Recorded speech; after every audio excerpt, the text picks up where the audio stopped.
24 ঘন্টা যে 5 ওয়াক্ত নামাজ পড়লো ওর তো সব গুনাহ মাফ, ও দোজখে যায় কি করে? আর তারপরেও যদি কিছু বেঁচে গেল তো বলতেছে আল জুমাতু ইলাল জুমাতি কাফারা, এক জুমার থেকে আরেক জুমায় পা দিবে, পুরা সপ্তাহটা মাফ, সপ্তাহটা। তারপরেও যদি কিছু বেঁচা যায় তাহলে ওই ব্যক্তি দোজখে যায় কি করে? আমাকে বুঝান। তারপরেও যদি কিছু বেঁচে গেল তাহলে একটু আগে তো বললাম ওই যে রানা উটের থেকে বাঁচাইয়া দিয়েন, ঠিক না?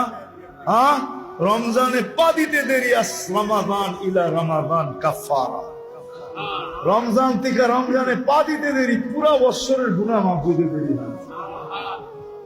হ্যাঁ, মাফ হইতে দেরি হয় কেন? মৌসুমে চলে আসছে, মৌসুমে চলে আসছে, মৌসুমে।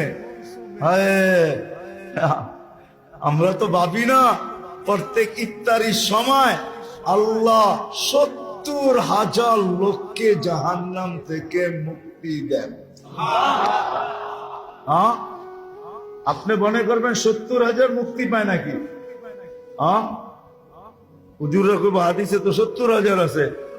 আমি বলবো না, 70,000-এর যেরম এই প্রবাদ বাক্যটা সত্য, শিশুর পিতা ঘুমিয়ে আছে সব শিশুরই অন্তরে, আমিও বলবো 70,000-এর পিঠে আরো কয়েক 70,000 ঘুমায় আছে, ওরও মা।